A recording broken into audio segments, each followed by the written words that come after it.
무형자산에 대한 문제를 풀어보도록 하겠습니다. 1번 무형자산의 인식 요건이 아닌 것은 지난 시간 15강에서 배운 이론 내용 무형자산의 인식 요건, 자산 정의 3가지, 기업의 통제권, 경제적 효익, 식별 가능성 요 3가지 물어보는 것 같습니다. 그래서 아닌 건 2번 검증 가능성 이게 아니죠.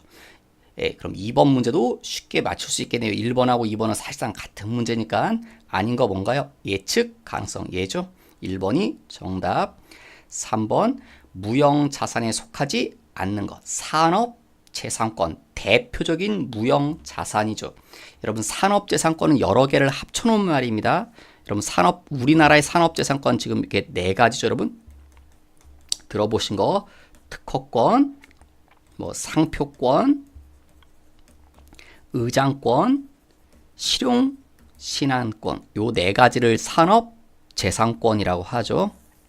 이 4가지 다 무형자산이죠.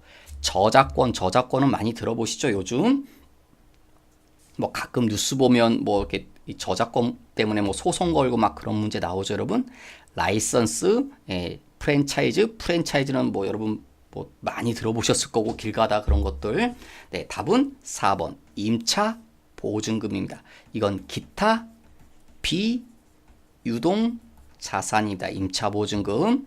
여러분 3번 문제 나는 정답을 모르겠다. 그럼 3번 문제 얘 찾아봤으면 알 수 있었을 겁니다. 어디요? 프로그램에서 계정 과목 및 적요 등록 가서 임차 보증금 코드 번호를 찾아보면 232번입니다. 그럼 232번은 여기 왼쪽에 이쪽에 있죠? 기타 비유동 자산 코드 번호다. 무형자산이 아니라. 그래서 기타 비유동 자산이라는 걸 알아내시면 4번을 정답으로 찾을 수 있으실 겁니다. 4번 다음 중 무형자산에 대한 설명으로 옳지 않은 것은 내부적으로 창출한 영어권 시험에 잘 나온다고 그랬죠. 이건 자산으로 인식할 수 있다? 없다? 그래서 1번이 잘못됐죠. 네, 1번이 답이네요.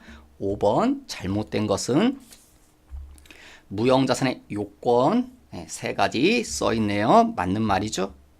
틀린 거 찾으랬으니까 이건 맞는 말이고 2번 원칙적으로 20년을 초과할 수 없다. 근데 넘을 수도 있습니다. 이렇게 법령이나 계약에 의한다면 넘을 수 있지만 원칙은 초과할 수 없다는 거.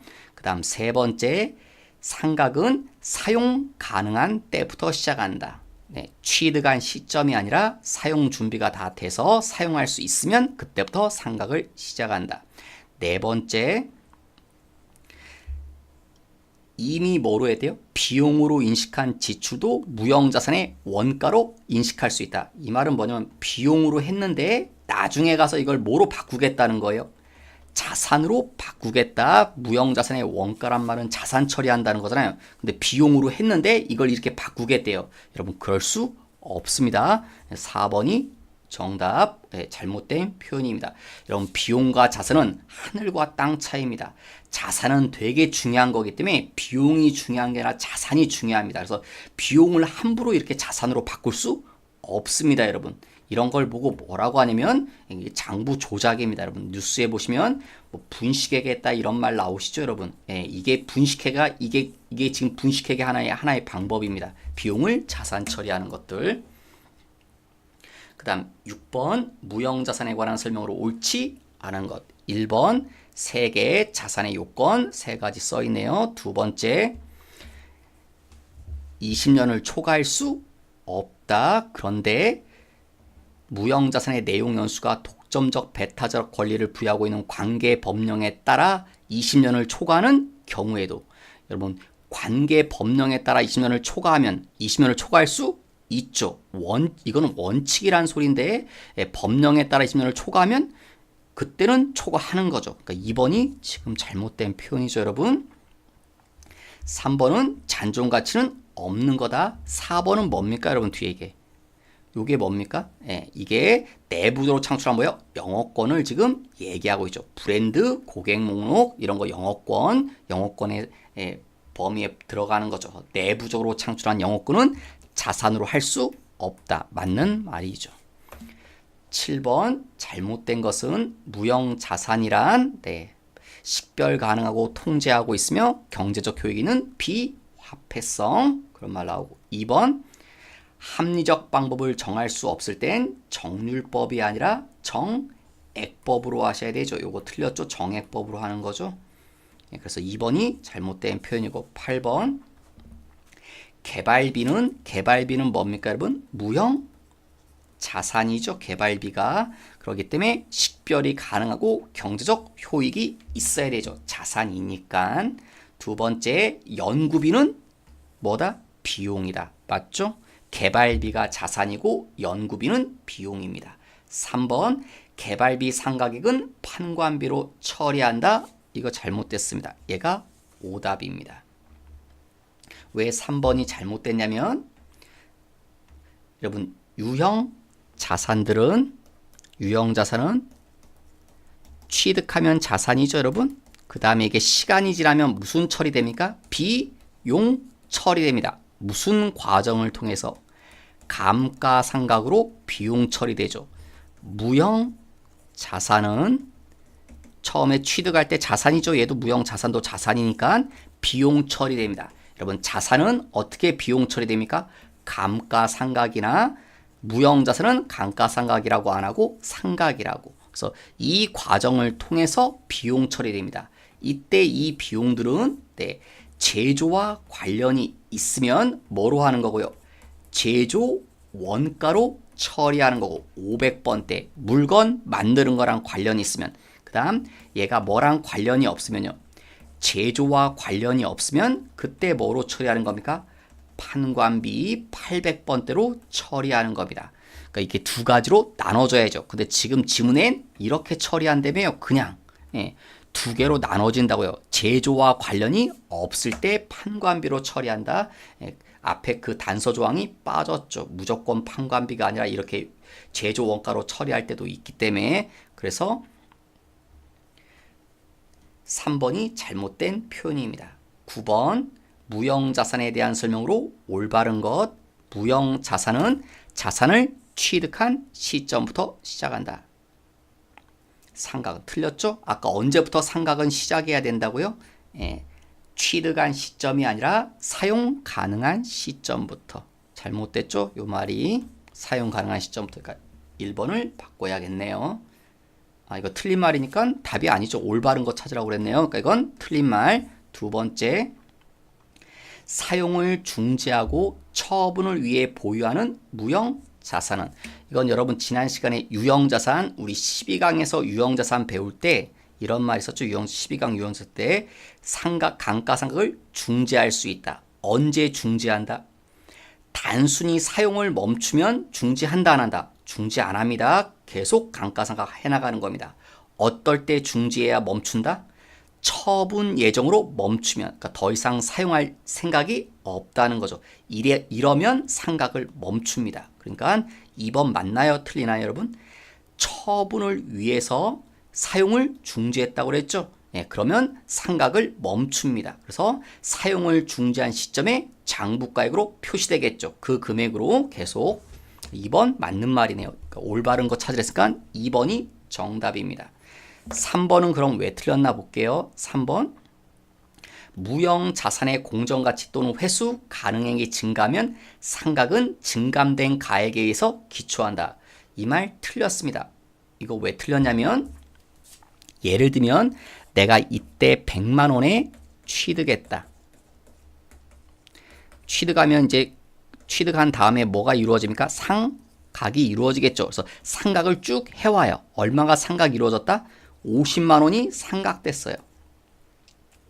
그럼 이때 얼마가 되는 겁니까? 50만 원이 되겠죠? 그런데 이때 이 물건에 뭐요? 시장 가격이 공정가치라든 게 이 물건이 귀해져 가지고 막 200만 원짜리가 됐대요. 시장에서 구하기가 힘들어 갖고 막 200만 원 시기하대요. 그러면 어떻게 하겠다는 거예요? 이 사람 지금 문제에 써 있는 말은. 그럼 이 금액으로 지금부터는 상각을 시작하겠다 이거예요. 남은 기간에는 이 금액을 가지고 상각을 하겠다는 거예요. 그게 아니라 계속 이 금액 갖고 하는 겁니다. 그래서 3번이 틀린 표현입니다. 4번 무형 자산의 잔존 가치는 뭐요? 거래 시장에서 결정되는 가격으로 하는 게 원칙이라고요? 원칙 뭐다? 무형자산의 잔존가격의 원칙은 제로죠. 제로 0으로 하는 게 원칙이죠. 그러니까 4번도 틀린 말이죠. 그 다음 1번, 10번 외부에서 구입한 무형자산은 자산이다. 네, 외부에서 구입했다는 말은 돈 주고 샀다는 소리죠. 돈 주고 샀다는 건 거기에 대한 가치가 있겠죠. 그러니까 돈 주고 샀겠죠. 두 번째, 합리적 방법을 정할 수 없으면 정액법. 맞죠? 세 번째, 내용 연수는 법적 내용 연수하고 경제적 내용 연수 중 긴 기간, 긴 게 아니라 짧은 기간으로 하시는 겁니다. 그래서 3번이 잘못됐습니다. 4번은 아까도 나온 말이지만 많이 잘 나온다고 그랬죠. 내부적으로 창출한 영권은 자산으로 보지 않는다. 맞는 말이죠. 11번 옳지 않은 것. 무형자산의 상각 방법에는 여러 가지 방법들이 있다. 여러 가지 방법들이 있는데 이 방법들 중에서 적당한 걸 선택하는데 만약 합리적 방법이 없다면 그때는 정액법을 선택한다. 그런 말이었고 2번 무형자산을 사용하는 동안 내용 연수에 대한 추정이 적절하지 않다는 것이 명백해진다 할지라도 뭐는요? 상각 기간은 변경할 수 없다. 변경할 수 있을까요? 없을까요, 여러분? 명백해졌다고 그랬잖아요. 그러니까 내용 연수를 잘못 추정한 거죠. 그걸 알아냈다면 바꿔야겠죠. 그러니까 2번이 정답입니다. 3번 무형자산의 잔존가치는 없다. 4번 중소기업의 이거는 이제 회계처리 특례입니다. 무형자산의 내용연수 및 잔존가치의 결정은 법인세법 규정에 따를 수 있다. 법인세법에 따라서 할 수 있습니다. 그래서 많은 회사들이 법인세법에 따라서 합니다. 혹시 이게 잠깐 그냥 참고로 드리면 여러분 여기 혹시 회계 1급 하신 분들은 요 과정을 겪었을 테니까 이게 고정자산 등록이라고 돼 있죠. 요 고정자산 등록에 가서 우리가 여기 고정자산 등록할 때 예를 들어서 여기 뭐 지금처럼 무형자산이라고 하면 여기 영어권 뭐 이런 게 있다.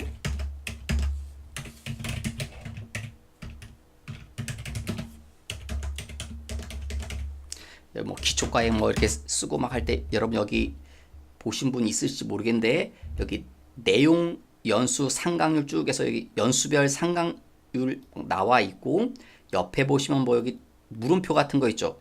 요거 눌러 보시면 여기 뭐라고 막 나와 있는데 요 표 같은 거 보이나요? 이게 법인세법에서 규정하고 있는 내용 연수입니다.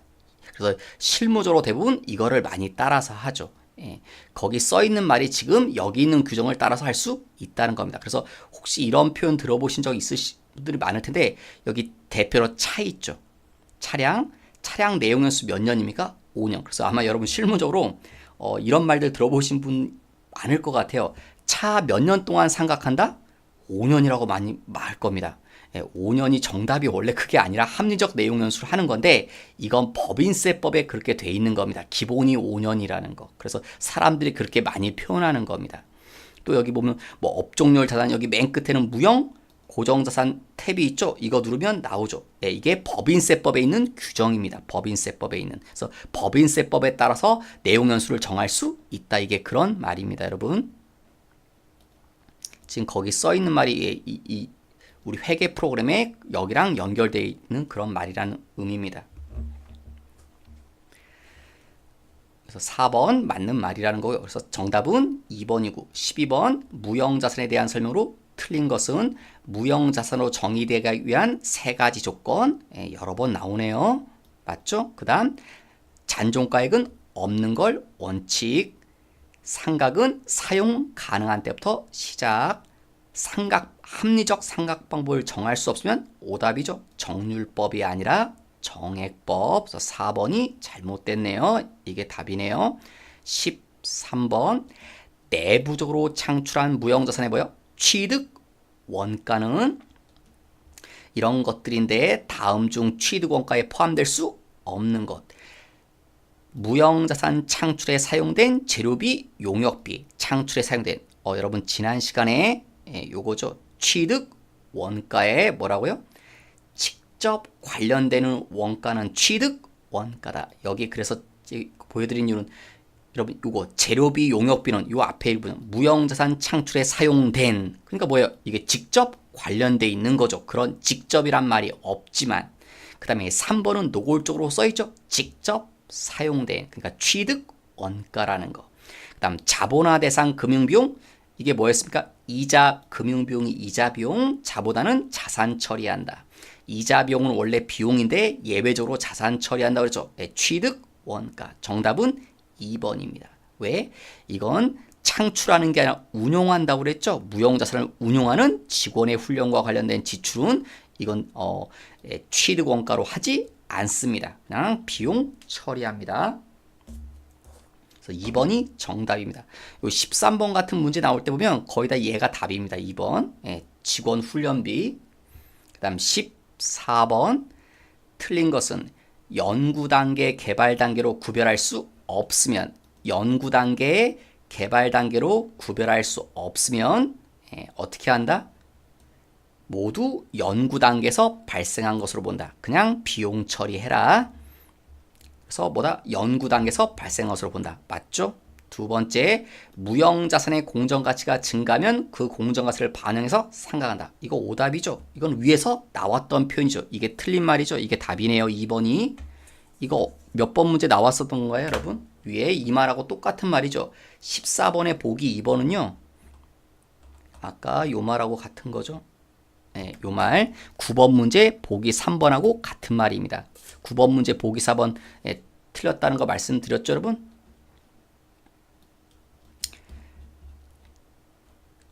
그 다음 합리적 방법을 정할 수 없으면 정해법. 맞죠? 무형자산의 잔존가치는 없다. 맞네요. 그래서 2번이 잘못된 표현이라는 거.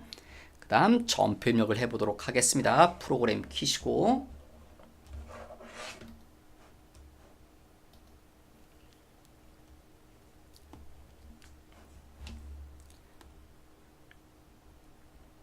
자, 매입, 매출 전표 입력으로 가셔서 4월달 날짜는 1일,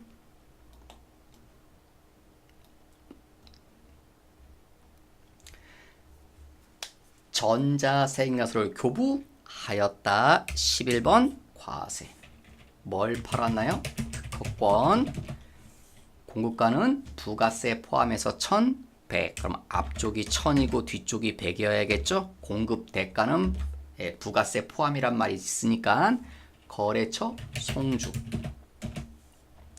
전자란 말이 있습니다. 그 다음 지난 시간에는 지지난 시간에 유형자산 회계 처리했죠. 지금은 무형자산 팔았을 때, 지난번에 유형자산 팔았을 때 건물이라든가 기계장치 이런 걸 팔았을 때 전부 여기 혼합으로 하라고 그랬죠. 무형자산을 팔았을 때도 다 혼합으로 하셔야 됩니다.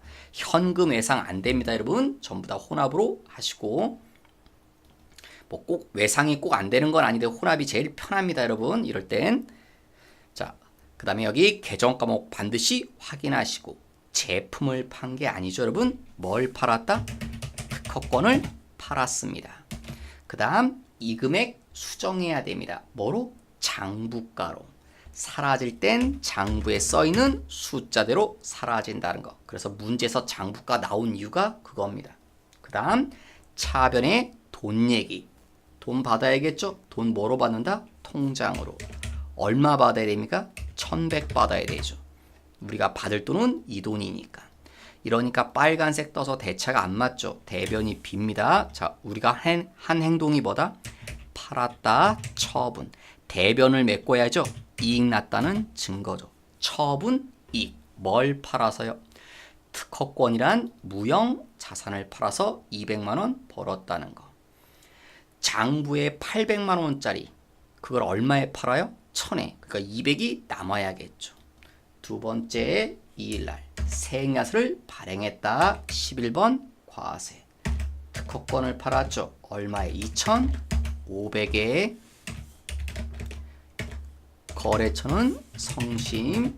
전자란 말이 있고 똑같은 문제죠. 혼합. 제품을 판 게 아니라 특허권을 팔았다. 그 다음 이 금액 수정해야 된다. 장부가로 3천. 그 다음 차변에 돈 받아야 되죠. 통장으로 얼마 받아야 됩니까? 우리가 받을 돈은 세금까지. 그럼 2,750. 대차가 안 맞죠, 여러분? 차변 쪽이 모자르는 것 같습니다. 지금은 뭐라고 한다? 팔았다, 처분. 차변이란 건 손실. 그래서 무형, 자산, 처분, 손실. 특허권이란 무형, 자산을 팔아서 손실 났다. 근데 여러분 지금 무형 자산 처분 수익 두 개 있죠, 여러분? 코드 번호가 둘 중 아무거나 써도 됩니다. 이건 차이점이 없어서. 근데 오해하지 마시고 시험 볼 땐 하나만 보일 겁니다. 그래서 지금 그냥 979번으로 할게요. 시험 볼 때는 하나만 보일 겁니다. 979번이든 981번이든. 그 다음 세 번째, 세금 계산서를 교부 받았다. 그럼 54번이냐 51번이냐. 54가 아니기 때문에 51번이다. 자, 뭘 샀대요? 특허권. 얼마에? 100에 부가세 10. 거래처 한양. 그 다음 전자란 말이 있습니다. 그 다음 돈 얘기들 나오는데 혼합으로 하셔야겠죠. 자, 우리 원재료를 산 게 아니라 뭘 샀다? 특허권을. 자, 이 금액 얼마로 할 거냐? 네, 취득한 자산의 공정가액. 특허권이 지금 100이라는 거죠. 그 다음 대변에, 자, 우리가 이 특허권을 취득했으면 돈을 줘야겠죠. 근데 돈을 어떻게 준대요? 세 번째 줄에 주식을 액면 발행했다. 주식을 발행했다. 주식을 발행하면 뭐라고 한다? 자본금.